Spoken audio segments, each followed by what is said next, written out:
Ich habe herausgefunden, dass diese Strategie mit einer 89%igen Trefferquote funktioniert hat.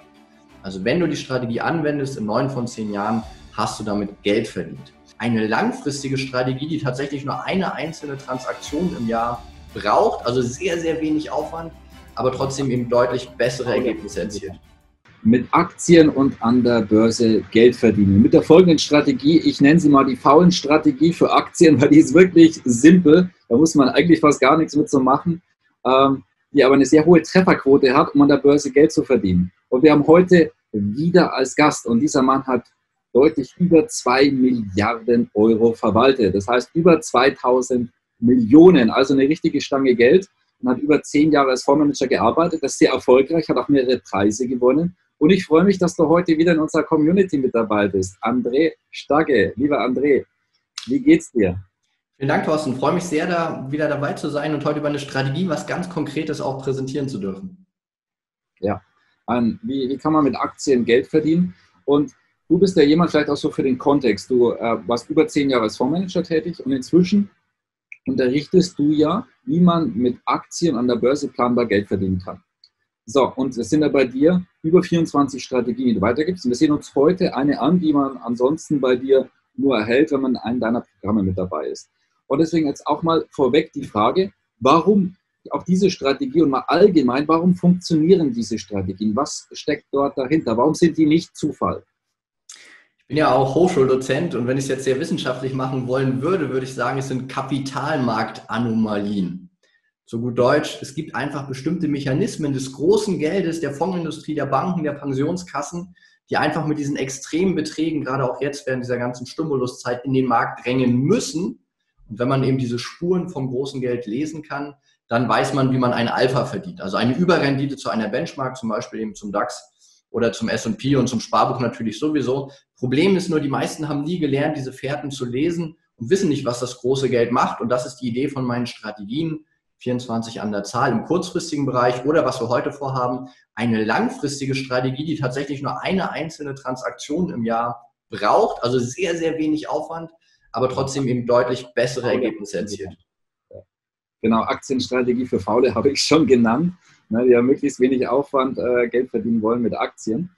Und vielleicht aber, bevor wir es jetzt dann durchgehen, ein, zwei Fragen, weil du hast als Fondsmanager gearbeitet, du hättest es ja nicht umsetzen können. Das sind auch so Unterschiede. Das heißt, viele Strategien, die du da weitergibst, die konntest du gar nicht machen damals als Fondsmanager, oder? Das stimmt, 24 Strategien ist natürlich eine ganze Menge. Da sind auch nicht nur Aktienstrategien dabei, sondern Rentenstrategien. Wir sprechen über Kryptowährungsstrategien, wir sprechen über entsprechende Währungsstrategien, auch über Rohstoffstrategien. Die konnte ich im Fonds sowieso nicht umsetzen, weil kein Fonds kann BTC oder Gold oder wahrscheinlich auch Euro-Dollar oder Norwegen-Krone, das kann man nicht so leicht handeln, gerade wenn es eben ein deutscher Fonds ist. Und wenn diese Strategie sagt, zum Beispiel jetzt nicht in Aktien investieren, was ja auch eine ganz spannende Information ist, ich muss ja nicht immer am Aktienmarkt partizipieren, sondern nur dann, wenn er nach oben geht, dann kann ich das als Fondsmanager nicht machen. Ich kann mich ein bisschen absichern, vielleicht mit 5 oder 10%. Aber wenn der Markt insgesamt runtergeht, bin ich trotzdem voll dabei, weil das Gesetz mir das vorschreibt. Und das ist für einen Privatanleger natürlich schwer zu verstehen. Denn es gab immer wieder Zeiten, wo Aktienmärkte auch als Ganzes um 50, 60, 70% gefallen sind. Und da ist es natürlich doof, wenn du am Hoch investierst und dann 2, 3 Jahre später erstmal 70, 80% deines Geldes verloren hast, obwohl so eine Strategie ganz klar sagen würde, nee, jetzt bitte nicht investieren, sondern jetzt das Geld vielleicht in sichere Anlagen packen. Ja, wunderbar. So, dann lass uns gleich starten. Worum handelt es sich bei dieser Strategie? Ja, das ist eine wirkliche Perle und die gebe ich normalerweise auch gar nicht raus, aber wenn der Thorsten mich einlädt, dann werde ich natürlich auch ein bisschen großzügig sein und darüber reden. Das ist eine der ältesten und längsten Börsenstrategien, die es gibt. Die habe ich zurückgerechnet, weil sowas mache ich auch mal gerne ein bisschen mit Mathematik, einfach mal die Zahlen zusammengepackt, bis zum Jahre 1943, also fast 80 Jahre hier Historie. Und ich habe herausgefunden, dass diese Strategie mit einer 89%igen Trefferquote funktioniert hat. Also wenn du die Strategie anwendest, in 9 von 10 Jahren hast du damit Geld verdient. Und nun ist die Frage, welchen Markt schauen wir uns an? Einzelaktien per se für so eine faule Strategie, wenn du nur einmal im Jahr was machen möchtest oder musst, finde ich nicht so gut, weil Einzelaktien natürlich ein größeres Risiko, aber auch eine größere Chance haben. Deswegen schauen wir uns hier einen Aktienmarkt an und nicht irgendeinen Aktienmarkt und schon gar nicht aus Europa oder Deutschland, weil diese Märkte, und das weißt du ja auch, sind nicht ganz so gut geeignet wegen Politik, wegen Regulierung, wegen verschiedenen Punkten, sondern wir schauen uns den besten Aktienmarkt der Welt an. Das ist der amerikanische Aktienmarkt. meiner Meinung nach. Und konkret ist es der S&P 500, also die größten 500 Aktien nach der Marktkapitalisierung. Und wir können gerne das Bild hier an dieser Stelle mal einblenden, dann sehen die Zuschauer auch diesen Backtest, den ich gemacht habe. Und du siehst hier in Blau diesen wunderbaren Graphen mit einer ganz einfachen Idee, die ich gleich beschreiben werde. Und die Idee ist, wie gesagt, sehr einfach, aber trotzdem eben sehr funktional. Und du siehst auch, wie die Performance war. Du hättest aus 10.000 Euro aktuell über 35.000 Euro gemacht. Das in den letzten 17 Jahren. Hier ist die Trefferquote mit 82% immer noch sehr, sehr gut. Und du würdest eben hier ausschließlich in den amerikanischen Aktienmarkt, in den S&P 500 investieren. Und wie kommt jetzt diese Performance von über 269% zustande? Was musst du tun? Wie gesagt, nur einmal im Jahr aktiv werden. Und die Idee dabei ist, dass du dir einfach nur am Jahresanfang, und das ist wirklich so einfach, wie es klingt, am Jahresanfang die ersten 5 Handelstage an der Börse anschaust. Nicht mehr und nicht weniger, du schaust dir die ersten 5 Handelstage an. Wenn die in Amerika in der Summe im Plus sind, also 4 Tage mit 1% im Minus und der 5. Handelstag mit 6% im Plus, dann hätten wir insgesamt eine positive Wertentwicklung. Und dann wäre die einfache und banale Aussage, von diesem 5. Handelstag im Schlusskurs an bis zum Jahresende behältst du den S&P 500. Bist also das ganze Jahr in Aktien investiert. Wenn es im nächsten Jahr genauso ist, die ersten 5 Tage wieder positiv sind, bist du das ganze Jahr investiert, das nächste Jahr genauso. Der einzige Unterschied, und ihr könnt es euch schon denken, wenn die ersten 5 Handelstage im Minus sind, in der Summe die ersten 5 Handelstage, wenn die im Minus sind, dann ist der Rat aus dieser Strategie nicht zu investieren. Das ganze Jahr nicht zu machen, und das habt ihr eben im Chart auch gesehen, wenn eben der Graph hier so seitwärts läuft, wie zum Beispiel im Jahr 2007 und 2008, damals hatten wir ja die sogenannte Lehman Brothers Pleite, da sind die Märkte ja deutlich gefallen, dann waren eben die ersten 5 Handelstage im Minus. Man hat also gesagt, hey, das Jahr ist zu gefährlich und hier darf ich jetzt entsprechend nicht investieren.